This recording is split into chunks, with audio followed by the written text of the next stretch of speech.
Hello, everyone. Good morning, good afternoon, good evening, and welcome in this new webinar.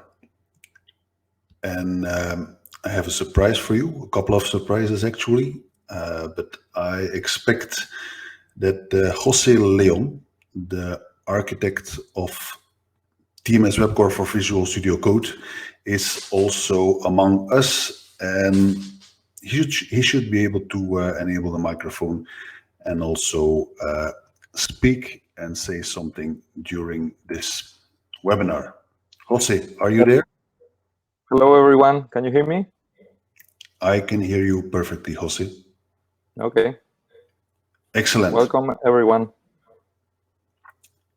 Indeed. So we will share everything we know about TMS Webcore for Visual Studio Code during this webinar. It's an introduction level webinar, so there is no prior knowledge required. We will take you step by step from the beginning. So welcome everyone. I see Germany is in the house, Austria, and so I guess many more. So let's get started. It's obviously all about TMS Webcore. And for those who will attend the webinar until the end, this is a motivation to stay till the end. We have a surprise for you waiting. First of all, let me explain you why TMS Webcore. Why would you want to consider to use TMS Webcore to create a web application? Well, first of all, it is red component-based development, as you have been used to as a Delphi developer to do with the VCL, later with FireMonkey. So you can use the same approach, the same methods to create applications with components. Obviously, you are all very familiar with the Object Pascal language, and different from the JavaScript language, it's a strongly typed language. The compiler checks a lot of things in advance, and that's why you might consider Webcore, because it's all 100% based in the Object Pascal language. You are most likely also familiar with the VCL framework, maybe the FireMonkey framework for cross-platform applications with Delphi. Well, our TMS Webcore framework has a very high similarity with VCL and FireMonkey. So the learning curve to get started, to get acquainted with that framework will be very low. And within that framework, there's also the thing called database binding. Also, that concept was introduced in the Webcore framework in a very familiar and similar way. So also that will significantly reduce the learning curve. At the same time, obviously, the world of web development has a lot of functionality, and you will want to use that. That functionality is almost 100% offered through HTML, JavaScript, and CSS, and these are things you can consume from a Webcore application. And finally, also very important to note, I think, is that it is using the architecture of splitting the front and the back end, and that means that you have the means to create a modern, highly scalable web application. How is that achieved? Well, you create with the Object Pascal language your TMS Webcore application that gets compiled through Past2JS compiler to a JavaScript application, and that application is downloaded and fully executed in the browser. That means that the deployment of your application is your front end, your web client application is really very simple, as you simply put a set of HTML, JavaScript, CSS files, images, etc. to any web server. So you can use a Linux web server, IIS on Windows, but we have also actually customers who use a mini web server that is running from a Raspberry Pi, for example, or an Arduino board with a Wi-Fi shield, and also that can be used as your web server for serving a WebCore web client application. If your web client application needs to do specific operations on database, that is typically done or achieved by calling a REST API. So your database will typically be exposed as an API, and with HTTP requests, you will perform communication to that database or other cloud services. And so this is roughly the architecture, or what it consists of. We compile the Object Pascal language to JavaScript. That is achieved through an open source compiler from the Past2JS team, which is part of the Free Pascal community. And so it also actually relies on the Free Pascal source code parser and source tree builder, so that there is a lot of history and background and stability in there. In addition, there is the Past2JS RTL, which is very similar, or we actually still work and build to make it almost identical to the Delphi RTL. And on top of that, we have the WebCore framework, which you can compare it to how the VCL component framework is part of the building applications with Delphi for Windows. It's very similar. We have the WebCore framework with controls like edits, list box buttons, etc., etc. And these are used in your web client application. And finally, of course, also very important is the integration into an IDE and the whole workflow, debugging, etc. And today we will cover this from the perspective of Visual Studio Code. So this is roughly the architecture. Everything is built upon the Pascal to JavaScript compiler. There's the RTL web API, which you can consider actually very similar to the Windows API when you create a Windows application. That's the way how you access the operating system on a Windows machine. In a similar way, your web client application is hosted in a browser, and so it will access or will be able to access all the functionalities that the browser exposes through the browser API, which is the web API, and that is, of course, available. On top of that, we have the component framework, and that consists of visual and non-visual components to offer or enable you to build a user interface and call services like, for example, cloud services or a REST API backend, such as Xdata or Embarcadero Red Server or any other.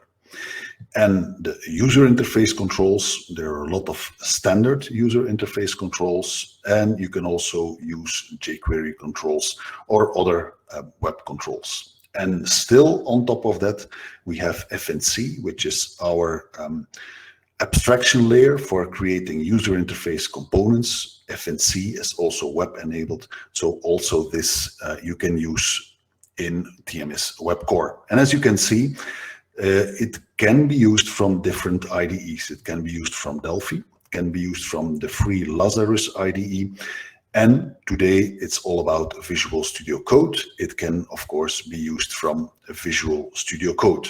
And now you might wonder, why did we choose to also offer TMS WebCore through Visual Studio Code? And as you can see here, I've listed, well, this is maybe not a very extensive list, but this is the main points why we have made this effort to make TMS WebCore available through Visual Studio Code. And as you can see from these 7 options, there are already 6 technical reasons for choosing Visual Studio Code. First of all, Visual Studio Code is built on web technology. So Visual Studio Code is actually an IDE that runs within a browser instance, and so everything is based on web technology. And that enables us or facilitates us to also create a form designer that is WYSIWYG, because it is based on browser technology. So your form designer renders just like your application, your web client application eventually runs in the browser when it is deployed.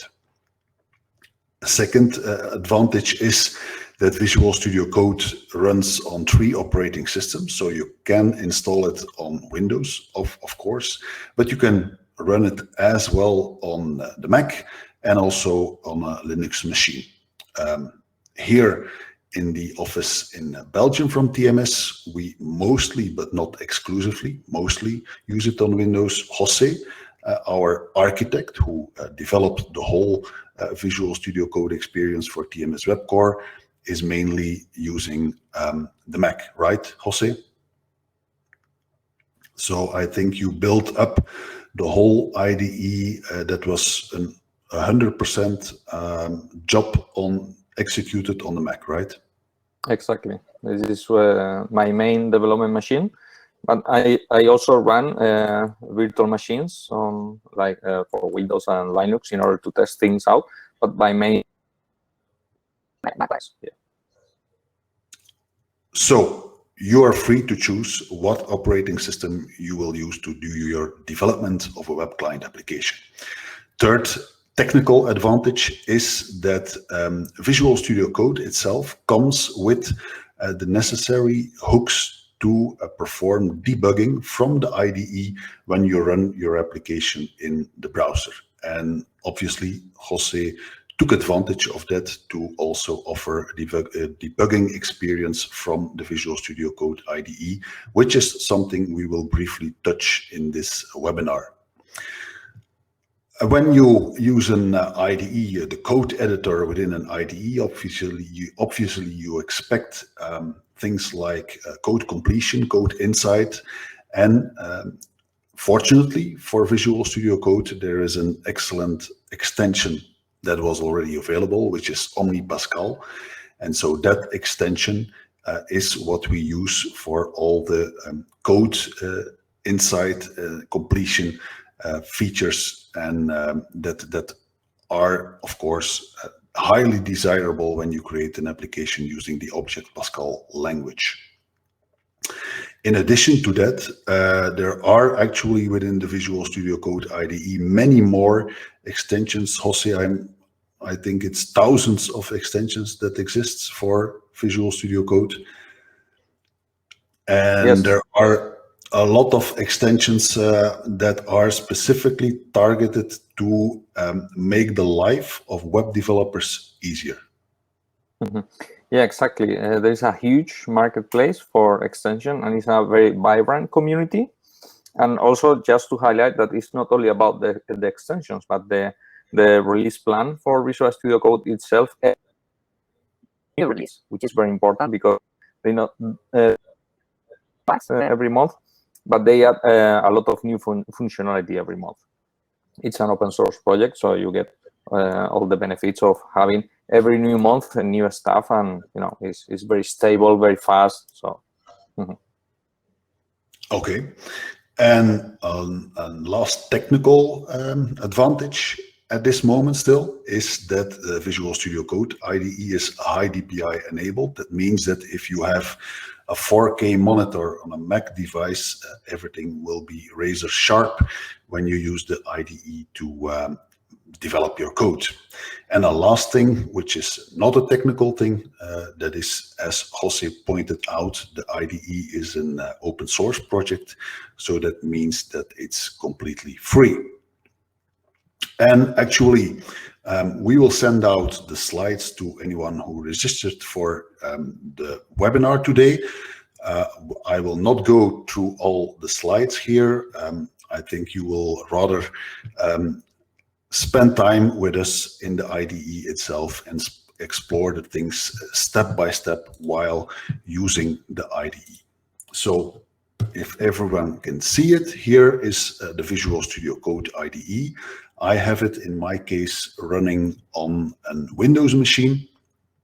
And first of all, I want to point out how does TMS Webcore become available within the Visual Studio Code IDE. For those not familiar with Visual Studio Code, here on the left side, you have a bar, and one of the icons in the bar gives you access to the extensions in the IDE. So if I click it, here you can see all the extensions that are installed. There are actually two ways to get TMS Webcore in here, to have it available, accessible for you. And first possibility is by searching for it in the marketplace. So if you search for TMS Webcore, it should retrieve it, as you can see here, the first item. An alternative way is by installing the plugin, the extension that you can download from our website. And that is achieved here by this button, from where you can choose install from VSIX. And then you simply pick the file, the VSIX file that you downloaded. It's just one file. You pick it, and it will automatically install Webcore in Visual Studio Code for you. Other important item is the settings, and these are accessed here through this button on the extension, from where you can go to extension settings. And as you can see, here are a number of TMS Webcore specific settings, things like your form designer, what's the resolution of the grid, for example. These are all things that you can configure. Important to note is that also the OmniPascal plugin that is listed here, and I believe, Jose, if you do not have OmniPascal installed yourself, Webcore will automatically invoke it for you, right? Yes, exactly. When you install the TMS Webcore for Visual Studio Code extension, installs everything that is needed in order to run both the debugger, Electron tools, and all. You don't have them already. And the OmniPascal plugin, that is actually also important, where you will be expected to do some settings. And the most important one is the search path. It is the search path that determines how OmniPascal will do its code completion, code insight. And so that path is actually used both by OmniPascal for doing the job in the code editor, but that path is also used for setting the path for the compiler when the TMS Webcore application is compiled, right? And it is already preset when you install it to the path where the TMS Webcore framework is located. You can actually see that. Oops, it tries to drag. I hope it didn't break anything. But you can see here actually in this part, no, that is FNC that is also installed, but we come to that later. So I believe everything under this folder here, the first part is where the Webcore here, where the Webcore framework source code is located. Okay, and that is basically what you get when you want to start with TMS Webcore. When you install TMS Webcore, you get this additional icon in the left bar, and this gives you access to the different items, project types, or items that can be part of an TMS Webcore application. So obviously, when you will want to create a new Webcore application, this is the item you would typically pick and create the application from there. But first of all, I want to show you another important thing in the Visual Studio Code IDE that for those not familiar with the IDE, that will be very handy to know. which is the commands palette. So the commands palette also gives you access to a lot of things inside the Visual Studio Code IDE, and also TMS Webcore related items. And here you can see already two important. If you actually do TMS, you will see all the items available in your command palette in Visual Studio Code IDE. And so here is an important one, generate license. Obviously, if you purchase TMS Webcore, this is the place where you will enter your license. If you want to install additional components, install packages is actually the place where you want to be for installing packages, or see what packages are installed. If I call this, you can see here that we have the Webcore framework installed. We have the TMS FNC core installed, and also the FNC UI pack and FNC chart. And if you have more, or you want to create your own custom controls, this is where you can work with packages and install these in TMS Webcore. All right, I think, Jose, it's time to create our first Webcore project. So I pick here from the repository, I pick a standard classic web client application, and I will save this in some folder, and let's call this first project.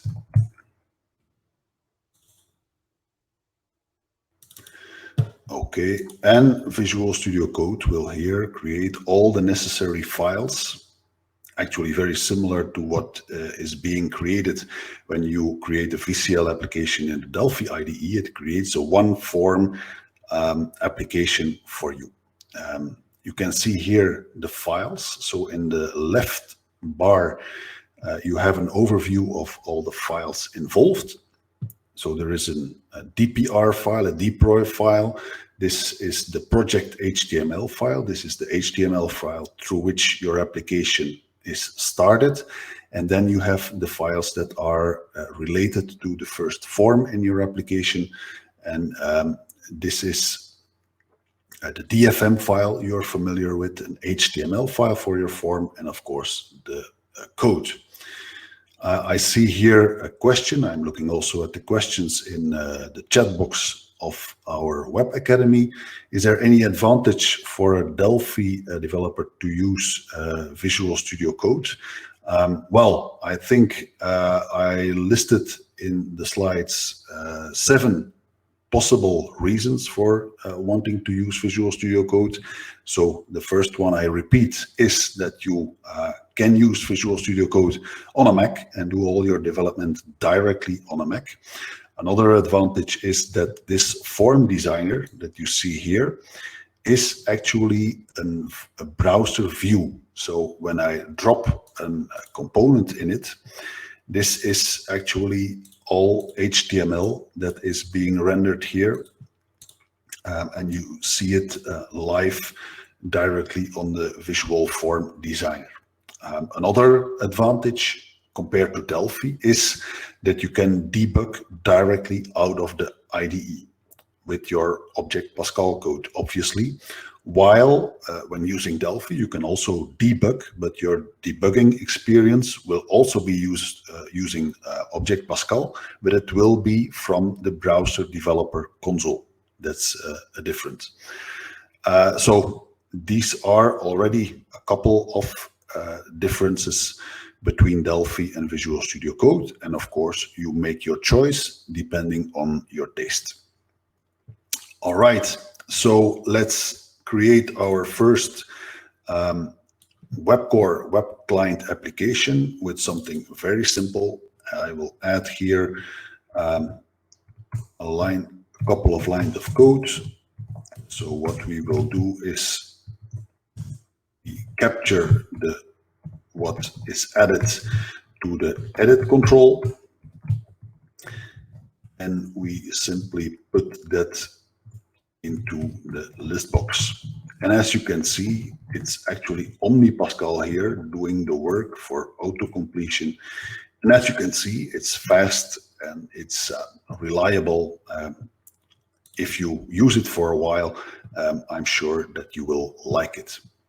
Running the application, you can do it from here, from this button in the left bar, where you can choose to run the application. And by default, it runs with debugging enabled. So now I'm compiling. You can see it here in the bottom.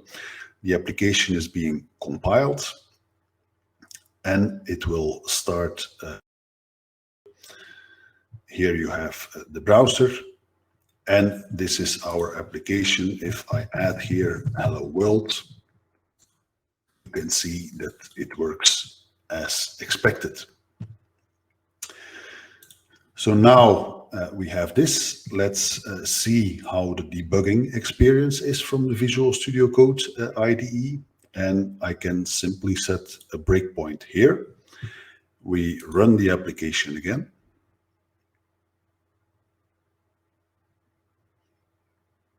It is compiling and will launch the browser again. I will make the browser somewhat smaller so we can see actually what happens. Okay, and now I add here Tms Webcore and click the button, and as you can see, the code has not been executed. The item is not yet added to the list box. We see that our breakpoint is hit, and now we can step here through the code. So on top here you have, it's of course also usable with shortcut keys, but here you can see that you can step into the code as you also do in the Delphi IDE or any other IDE. And by hovering over variables, you can inspect what the content of these variables is. If I do another step, I'm out of my method, and you can see that it has already added the item to the list box. So everything happens step by step as you debug from the Visual Studio Code IDE. And so if I simply press run, it is back up and running. Jose, I'm not sure if with respect to this debugging experience, you have something to add to this? No, I will tell that basically it's a full debugging experience where you have the call stack, watches, and so it's very dynamic and very integrated with Chrome.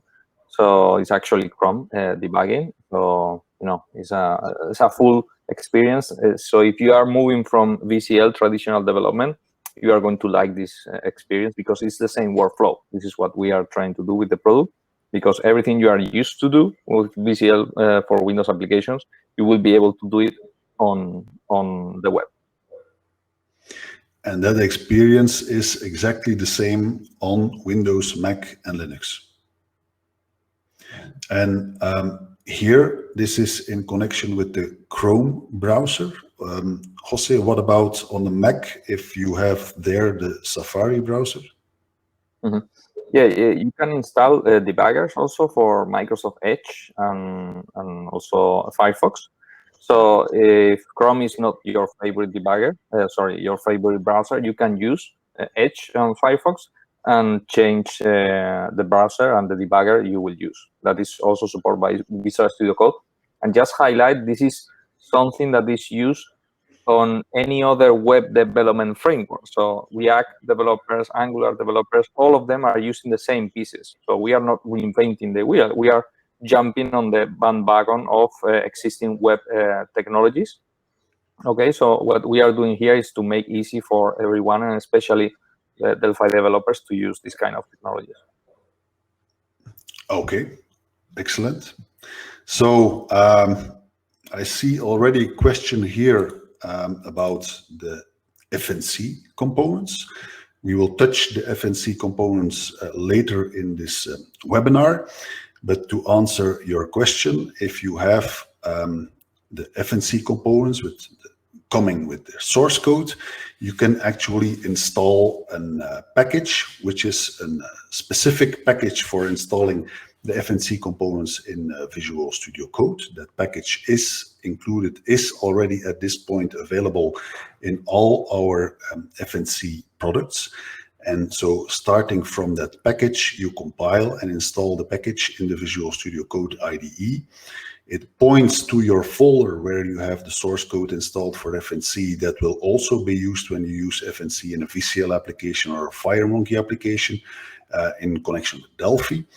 And the FNC components will become available on your tool palette, and you can use them in your web client applications.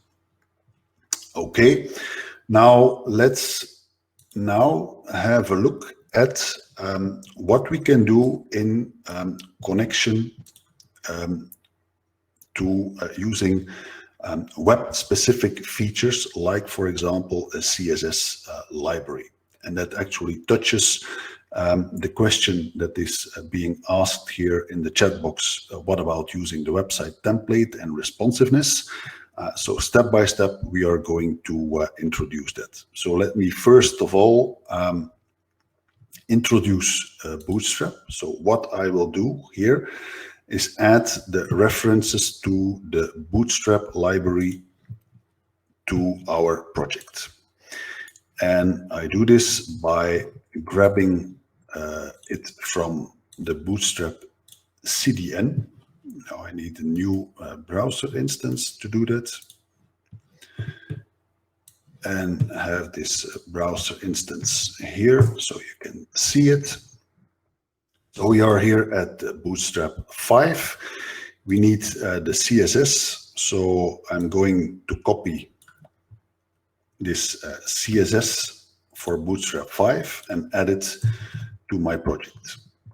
Bootstrap also needs a JavaScript library, and this here is the one that we need. And I add it to here my project. Oops, that's not the right thing to copy. It is actually better if I copy this one and add it to the project like this. So if we are going to have a look now at our form designer, maybe this is also convenient for those who want to start with WebCore for Visual Studio Code right after this webinar. Switching between the code view and the form designer is actually done by the Control F12 key. So different from Delphi, where it's default F12. F12 is already used for something different in Visual Studio Code. So Jose mapped that to the Control F12 key. So that simply toggles between form designer and the code editor. So now I have added Bootstrap to my project HTML file. And from here, I should be able to select Bootstrap classes, style classes for my controls. So as I added Bootstrap, this list of all the available classes in the library added have become available in this and the editor. And for a button, I will, for example, want to use the style BTN primary. And as you can see, while I did it, set this Bootstrap style, the button on the form designer automatically already changed to this Bootstrap specific style. So while we are using the form designer here, Bootstrap is already active and is actively used on every element in here in the form. And I can do the same thing for my edit control, where those familiar with Bootstrap will typically use or assign it to form control. As you can see, the border has a lighter blue color now. And I do actually exactly the same for the list box. And I select here form control.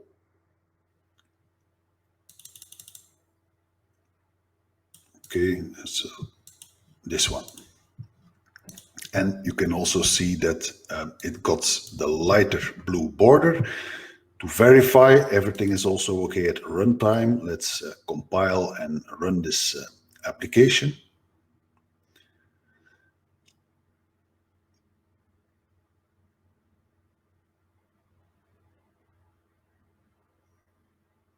So here we go. And so this is our web client application styled with Bootstrap. My breakpoint is still active and hit, so it stops me here.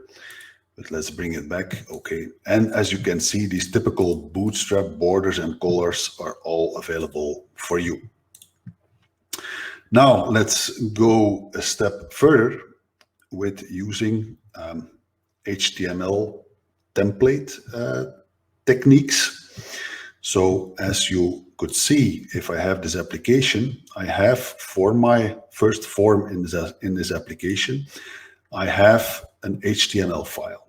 Now this HTML file is empty. There is nothing in the body. It is the web client application that will generate the necessary HTML elements in the browser at runtime. But I can also choose to make up all the HTML for my application here in the HTML editor directly, and link or map the controls on the form designer and map it to the HTML elements. And in that process, also use techniques like responsive design.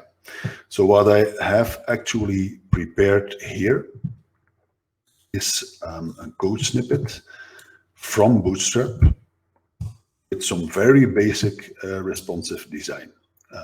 This is a typical responsive design where if you have a desktop browser, for example, it will show the things in 3 columns. When it's in a smaller screen, I'm not sure if it will be active here. Yeah, here you can see the effect that it becomes 3 rows when it's on a small screen and 3 columns on a larger screen. So I will simply copy this HTML and put it here. Now, when I inspect now the form designer, you can see the HTML that I added is visible here on the form designer. Okay, but what I will do now is go a step further, and I will actually map my controls on the form to elements, to the controls, to the HTML elements I add here. So I have a button, add value, for example. You can see that the Visual Studio Code IDE by default knows how to edit HTML. It has all these auto-completion things for HTML specific tags, attributes, etc. So that's already convenient. So I have an input control. I set an ID for that input control. And like this. And finally, I will also want something similar to a list box, which will be a select HTML element. And let's close our select element like this. Okay, and if we have a look at the form designer, we can now see in the same 3 columns, we can see that there is here this HTML element for the button, the input control, and the select control for our list box.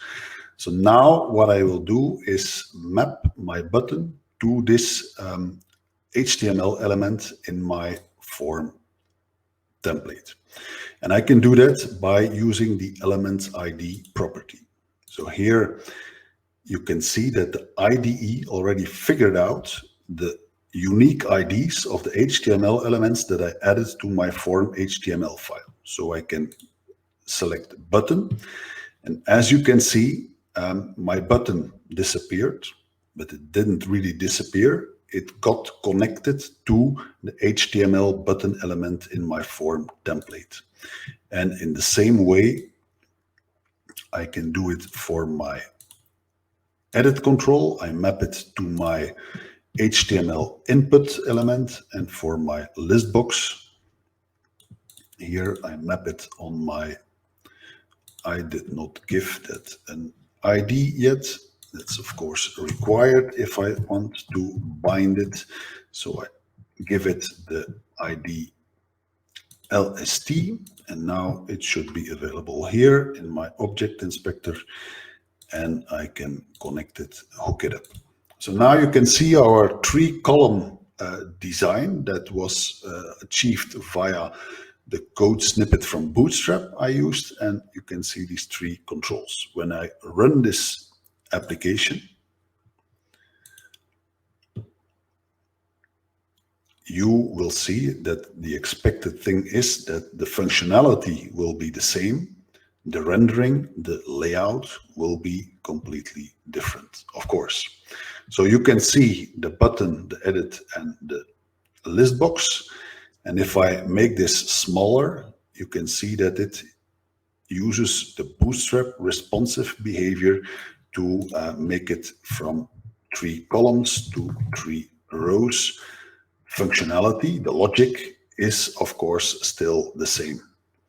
So with this approach, you could have a web designer to create your form template, and you, as a developer, you create the user interface logic, and you can tie up that logic to the template. Jose, not sure if you think about something to add here in addition? No, I mean, it's important to understand this concept because here we are mixing the best of both worlds, that is RAD development with the beautiful capabilities of CSS and HTML templates. Usually the workflow here is that we get the templates from the graphic designers and HTML. Okay, so all the fancy stuff. We can add the dynamic controls inside to make the application work. And this is what developers do, and this is this separation usually is done in the same way in any kind of web stack. So you know, it's beautiful that you can do all this in a visual form designer. Exactly.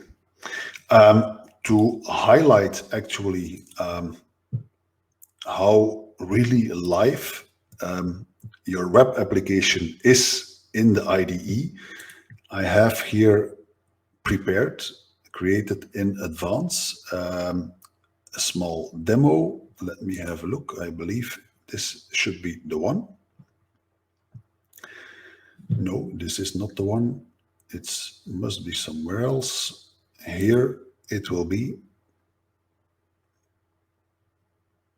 Okay, it has actually here, I open the form designer, and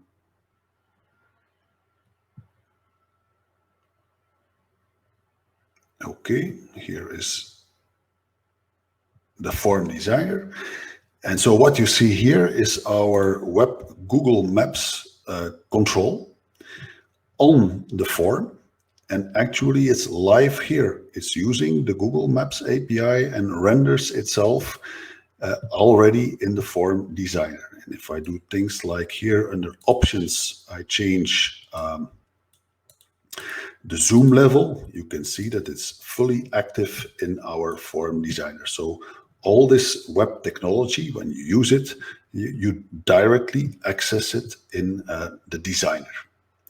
Another thing that I wanted to mention or show is that normally the typical behavior of Visual Studio Code is one folder, one project, which is different, of course, from the Delphi approach, where you can have as many projects as you want in one specific folder.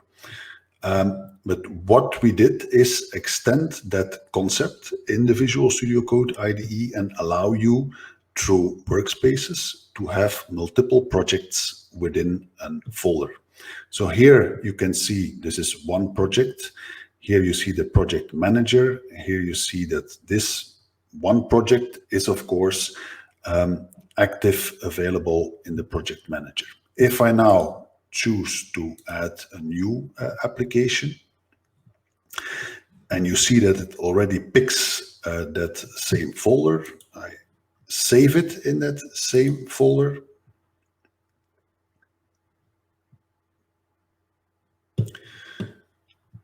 It is being created now. And now you can see we have project 1 and also project 2.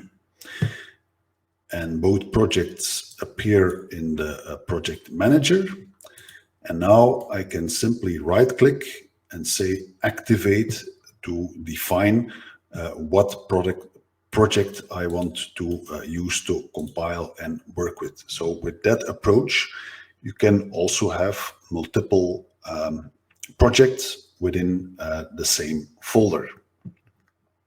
Jose, not sure if you have something to add with respect to the workspace and multiple projects. Mm-hmm. Yeah, this is something that is new on the 1.3 release. And the goal is that you should be able to work seamlessly a lot of projects at the same time, and you can switch what is the active one with the right click on the project manager. So all the actions about compiling and running and so on will work against that specific project. Also, the typical scenario is that you have a project and you have a package with a component that you are working on. So you can run or work in both projects at the same time. So from version 1.3, this makes the experience more similar to what you have in Delphi. And so you can have multiple projects within the same folder. Jose, you can also have, for example, a package with components and also an application project, right? Right. The concept of workspace is very much the project group in Rad Studio. So the goal is to have on a single location projects you are working with. Okay, excellent. So now I want to go yet another step further. And to go a step further, I will create a new project from scratch. And I will show you how you can bind data into your Visual Studio Code project for a web client application. So I will choose to create a new web application. I will save it in some folder. Let's pick here in the webinar, and I will give it the name DB to show you how concept of working with DB-aware controls can work from a Visual Studio Code Web Core application. So here we start from scratch, and what I will do is add some typical database-related components that you are also familiar with in a VCL application. Add that to the Web Core application. That will be a web client dataset.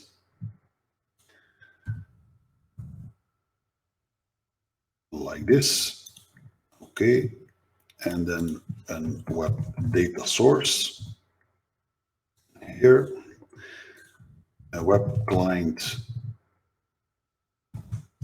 connection, this one, and then I will also add a DB grid. This is the DB grid, and let's also add a DB navigator. This one. Okay, And now it's a matter of hooking these things up. So I connect my data set to the data source. I connect my connection components to my data set.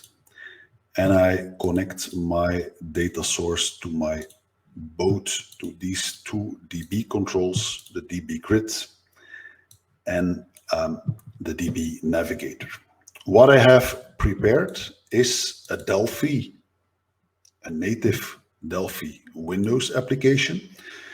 Actually, this one is built with DataSnap. So this is with technology that comes out of the box in Delphi. So I start this server and I will open it in the browser to see what happens.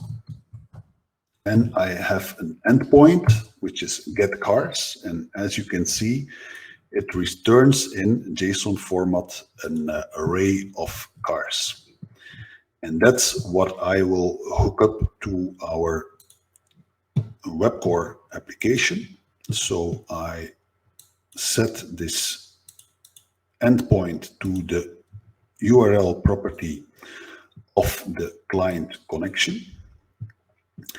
And actually, there should not be much more to do than set this one to active. And as you can see here, at design time, it already fetched the information and filled the data set at design time. And the data set is filling up the grid. Now, if I run this application, it will just offer the data in that grid, and you can navigate it with the navigator, but you will not yet be able to edit the data in the data grid because we just haven't added code here to post back changes from our editing in the grid to the DataSnap backend. So here you can see all our data. And if I use the navigator, it scrolls through the grid. If I make a change, actually, I haven't enabled my grid for editing, so it's normal that I cannot edit yet. So I have under options here the property go editing, this one, and I set it to true. And now that's an approach you can use to automatically post back the changes from the client data set to the DataSnap server. And I can do that in the on after post event. So in this event handler, I have prepared some code snippet that can do this for you. And so to save some time, I will simply paste this code snippet in here. So what is actually happening? I will get access to the DB fields in our client data set and get the values, make up a small JSON object, and perform an HTTP post. And that is something I still need to add because at this point I do not have the web HTTP request component yet on my form. I need to add that, obviously. So I create a small JSON object with the data that has been edited in the grid for the ease of use and to keep the code snippet small. I just allow to edit the brand and the type of the car. But the important thing here is there is a JSON object created and I perform an HTTP post with that JSON object. And there is something nice in addition to this, that is that I'm using here the async functionality available in WebCore. Because in a web client application, using an HTTP request is an asynchronous process. So typically, you cannot expect on the following line after executing the HTTP request that the result is already there. To make that kind of logic flow in your code possible, JavaScript offers promises and await, and that is also available in your WebCore application. So here I use await to asynchronously wait for that perform of the HTTP request, and after that it will log in the console that it happened. The only thing I need to do is decorate this method with the async attribute to tell the code that here there is actually such an asynchronous await statement. And of course, to make that work, I need to add a web HTTP request to my form. Okay, and let's run this now and see what happens when I'm executing.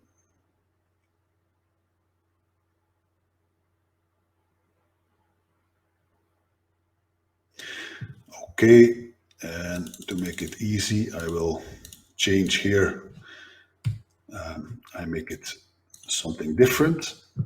And we should see here that in our DataSnap server, this endpoint has been triggered with the new information edited in the grid, and the post has been done to the database that is behind this database or DataSnap server.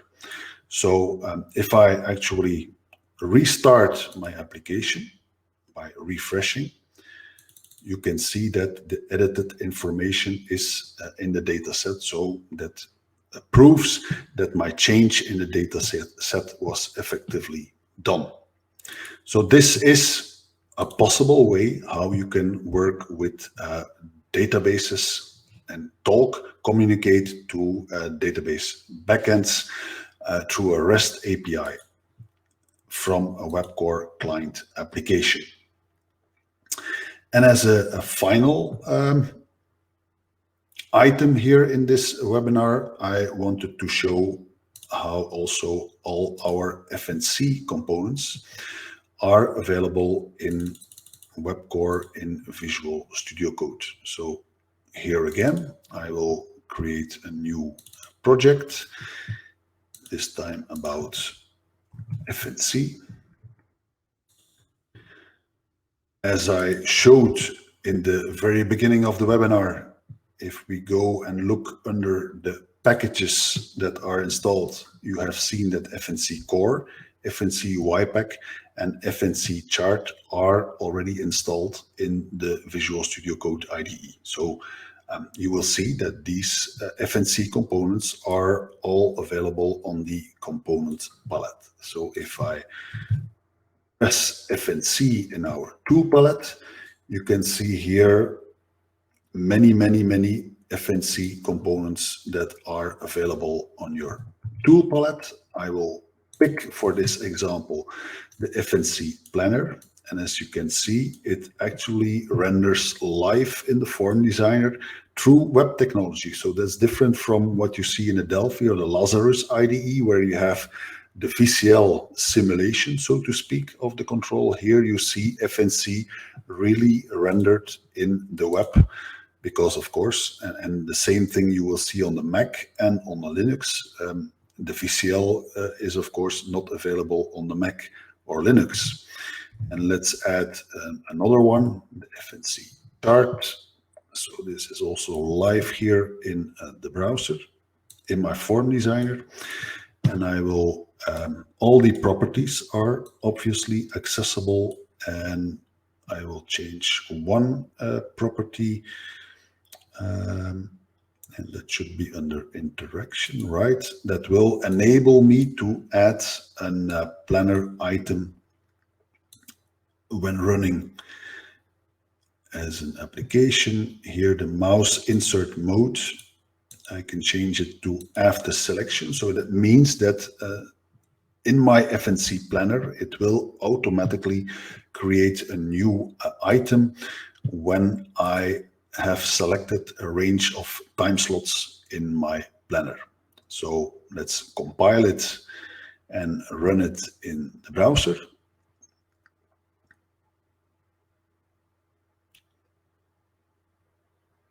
This takes a little time, but I believe, Jose, you have meanwhile the M1 Apple machine where the performance is significantly better, isn't it?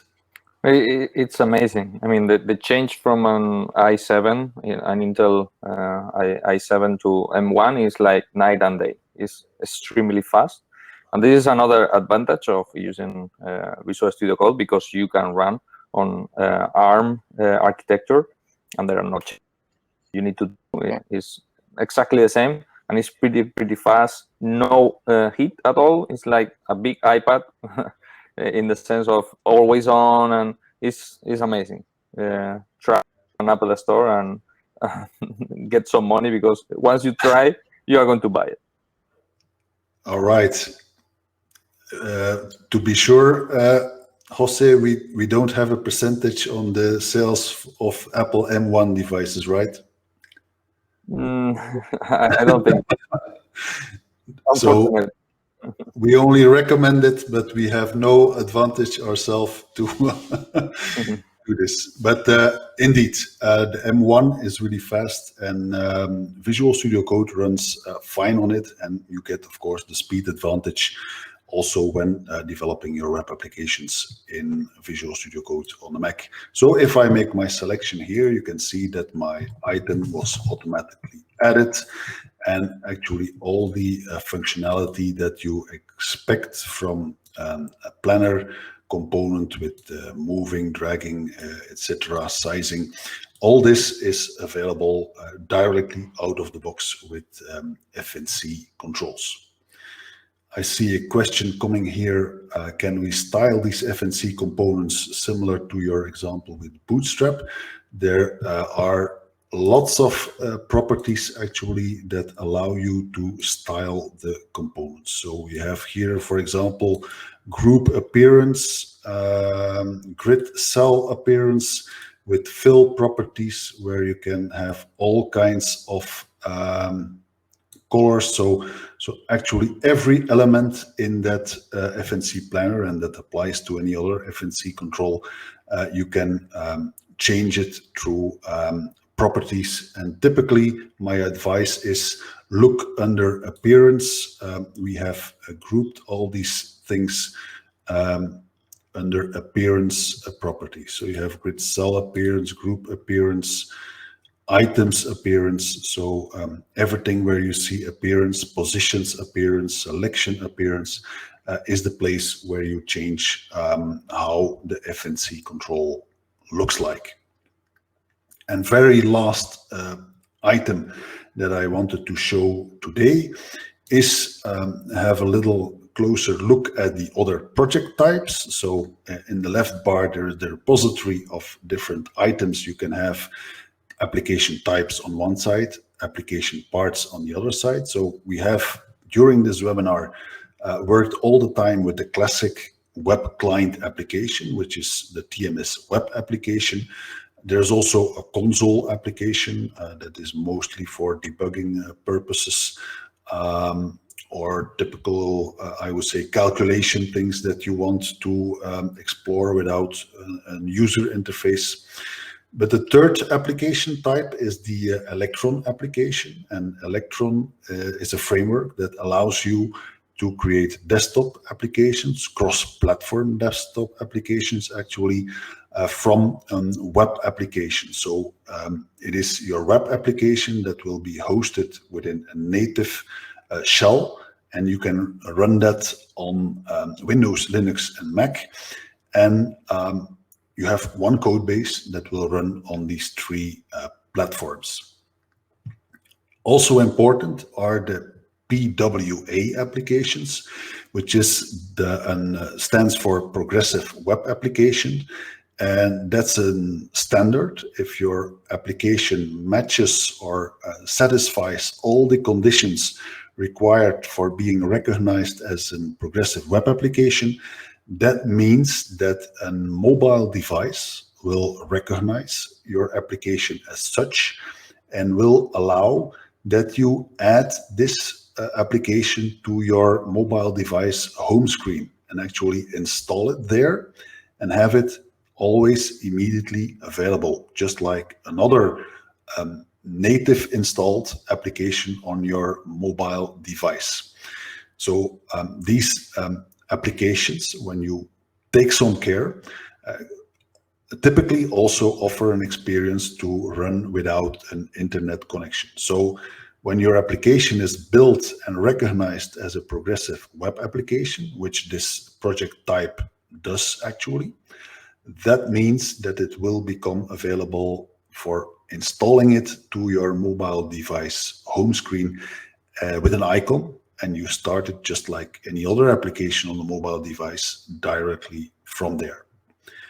Package, Jose mentioned it. We can use packages for components, use them in addition in a workspace with application projects. And so in a package, you typically add components, and you can also use that package to install components in the IDE to use them at design time.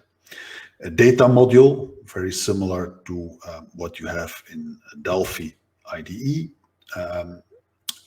Add a new form to a web application or a PWA web application, and an Electron form is a new form to add it to an Electron cross-platform desktop application, and a TMS unit that's just a Pascal unit where you can add anything that you want to separate as code. So these repository items are all available here with TMS Webcore 1.3. Jose, you have anything to add in addition to that, or maybe, I don't know. I'm pretty excited by the package functionality, because everyone here is a developer, and being able to wrap functionality into a package that you can share with third parties is an amazing thing, an amazing opportunity. And also you can design wrappers for existing JavaScript libraries. There is a lot of nice JavaScript libraries, millions of them, for charts, for barcoding, for whatever. And you can wrap that into a Tms Webcore component and use it right away. So you are just providing the interface to it. So you can use it in your Pascal applications, on Tms Webcore applications. So it's a nice opportunity for you in order to create this kind of components, and you can have like a set of components and distribute them, and like you will be doing on Riot Studio and Delphi with VCL components or FMX components. Exactly. And also, we didn't mention it yet during this webinar, but there is also project compatibility between Delphi and Visual Studio Code, right? Exactly. There was a question in the chat, and we have been taking care about that the formats that we are using are compatible between both IDEs. In fact, what we are using is to use the same format. So you can create a TMS Webcore project in Riot Studio and open it and work on it inside Visual Studio Code, and vice versa. Okay, so you are free to choose whatever your configuration is to work on your projects, no matter what configuration you have. So if you have a team of multiple developers, some can use Visual Studio Code for the project, others can use Delphi, as you wish, actually. Exactly. Okay, good. Let's see if there are some questions. I'm looking at the chat box to see if there are. Maybe, Jose, you can give a glimpse at what's next for TMS Webcore in Visual Studio Code. Well, we are going to rework about the the repository. We are going to make it way easier to use and also open, so anyone will be able to add new items to it.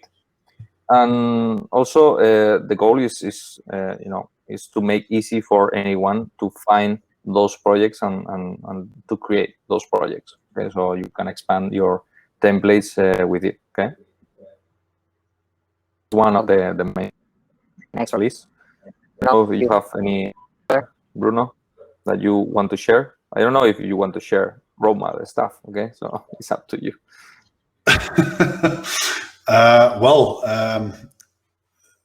Also on our to-do list for 1.4 is the new Miletus project type, which is an alternative to Electron for creating native desktop applications, cross-platform. And I think the most important difference, there are actually two important differences. First of all is what you deploy is way smaller and way simpler than Electron. On Windows, actually, it's a single executable for deploying. It's also using the default installed native Windows browser, Edge Chromium on Windows, that is, or Safari on the Mac. And it has also several components for directly connecting, working with local installed databases, databases that you can access from Delphi, and you can also access this from a Miletus application. So that's also something we are working hard on right now. I see some more questions in the question tab, actually. And the first question is, can we use C++ or C++ Builder with Tms Webcore? The answer to that question is that the C++ language itself cannot be used. And that's for the obvious reason that this whole web framework is based on compiling or transpiling, if you like that terminology better, Object Pascal code to JavaScript. And at this point, we do not have a C++ transpiler to JavaScript. So supporting C++ at this moment is not possible. So everything is based on Object Pascal at this moment. With respect to installing it in the IDE C++ Builder, I see no technical reason or limitation in that area, except, of course, that the source code to write for your web client application will be Object Pascal for as long as there is only a Pascal 2 JavaScript transpiler.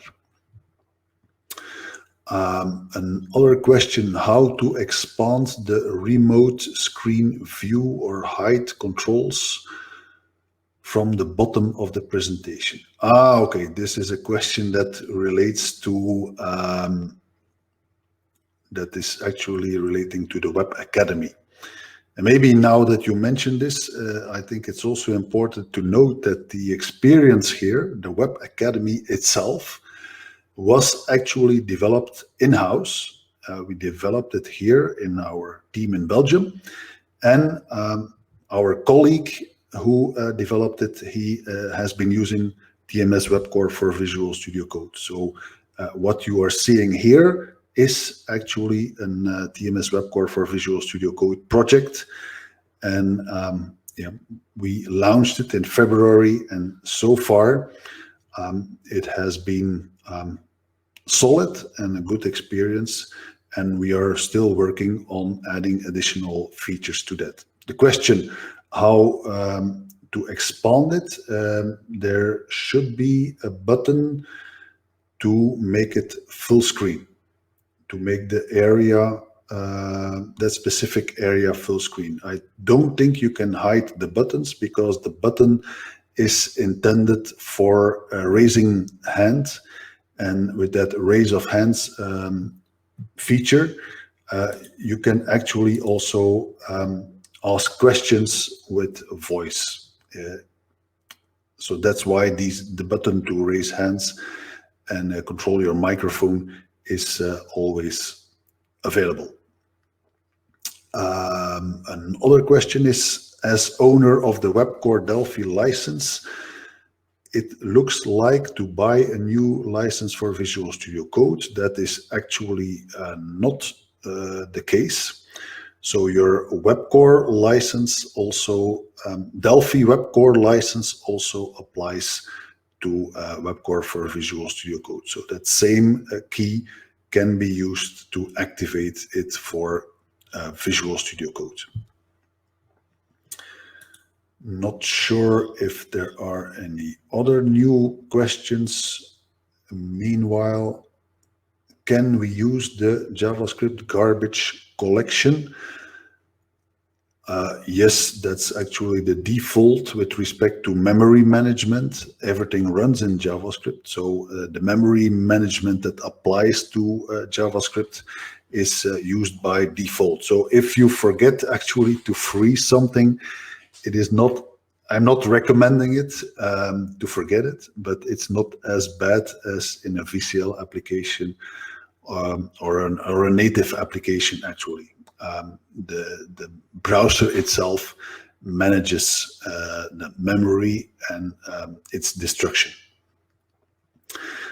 The discount, of course, those who stayed here in the webinar till now have, of course, our surprise, which is a surprise for you who stayed with us here the whole time. We have a 25% discount on TMS Webcore for Visual Studio Code.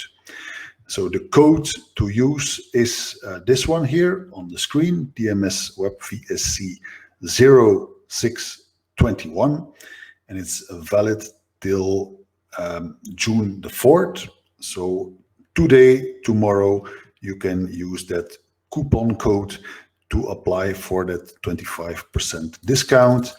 And here are the links to apply that coupon code to 3 different license types. So a single developer license, small team, that's for a company with 2 developers, and a site license is for a company with any number of developers actually working for that specific company. So here are the links that you can use and to take advantage of that 25% coupon code. I see another question related to, does the Aurelius entities to webcode wizard still exist? That is something actually at this moment still Delphi only, integrated in Delphi. Our colleague Wagner, who is the architect of Aurelius, Xdata, and all this tooling, is actually at this moment also working on bringing functionality from his product range to Visual Studio Code. So you can expect that coming in the near future. And another question, can you please point us to any docs to tell how to install FNC components into WebCore for Visual Studio Code? If I remember correct, because we have so many videos, but I believe that our colleague Holger created a video for showing that. So under support, videos, and then we select web, and let's have a look. I'm actually not sure if it was added here yet.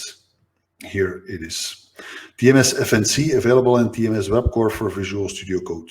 So that's a video that explains how to install the components. Actually, Jose, you also created a video on installing components into Visual Studio Code, right? Right.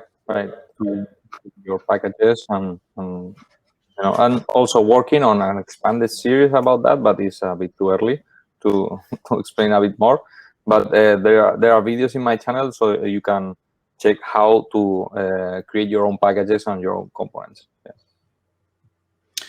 So there is already a video, Jose, you created that should also be among these videos. So search all these videos. There, as you can see, there are a lot already. So you created one where you show how you can create a package from scratch that has a component and make that component available on the tool palette. We have the video about FNC, and You have upcoming in the near future a whole video series about component development for TMS Webcore for Visual Studio Code. So many more content is coming. Actually, for those who hesitate how it's done, we can actually show it so that also for this recording, it will be saved for other viewers. So I think it's interesting to do anyway. So let's install some other FNC component. I have here on my machine the repositories of other FNC packages, and let's take the FNC dashboard controls. So I select this folder.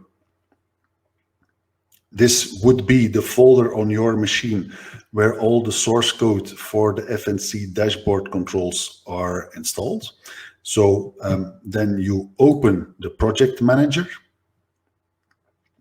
and you will find in the project manager, you will find all the package files. And within these package files, there is this package with the extension web. So this is the package you use to install the dashboard control. So I activated it, and then I click on install. So now it is compiling. You can see it starts to compile this specific FNC dashboard package. And as there is a question how to do this, that it creates these TWCL files.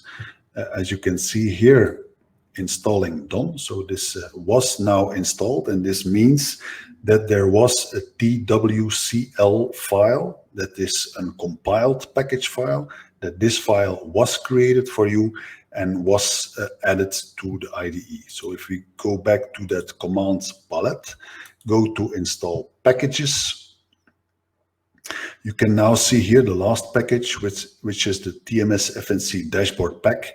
So that's the one we installed here right now during this webinar. So in exactly the same way, if you have the FNC components installed on your machine, exactly the same way you can do on your machine.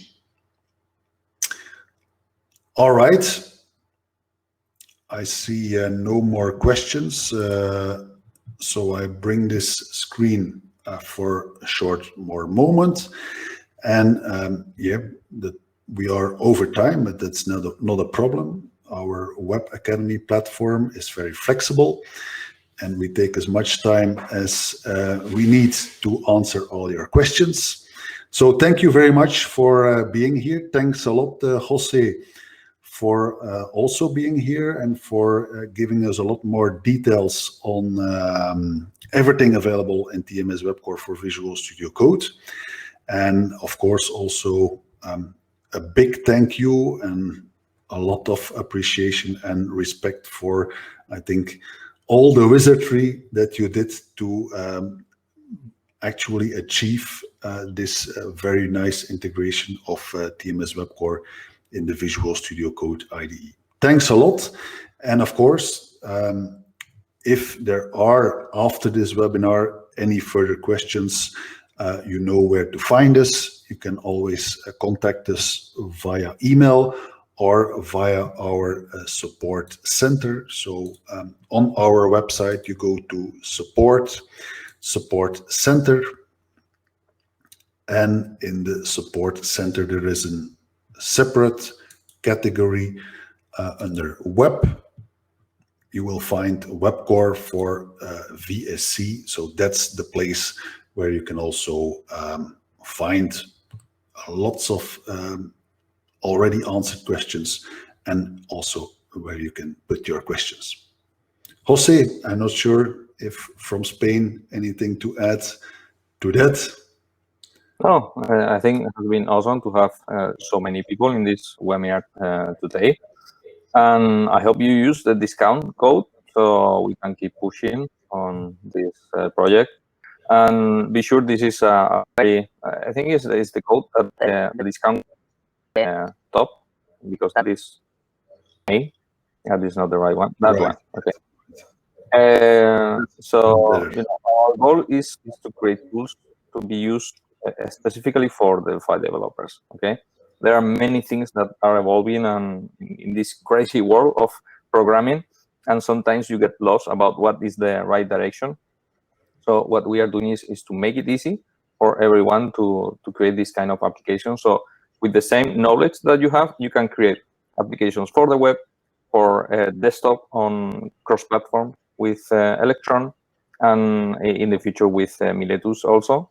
So, is your knowledge is going to have more value with the TMS tools. Exactly. I think that's very well said. We try to keep the learning curve as low as possible, and the areas where you can reach out with your Object Pascal applications as wide as possible. That's, in a nutshell, why we do all the work every day. So thank you, everyone. And I actually wanted to add that our next webinar, which is next week already, is actually about Miletus. So those of you who are interested in Miletus, how you can, at this moment, from a Delphi IDE, create web technology-based cross-platform desktop application, next week, same time, we have a webinar on Miletus. So don't forget to subscribe. For now, have a great remainder of the day, and we keep in touch. Thanks, everyone. Bye-bye. Bye-bye.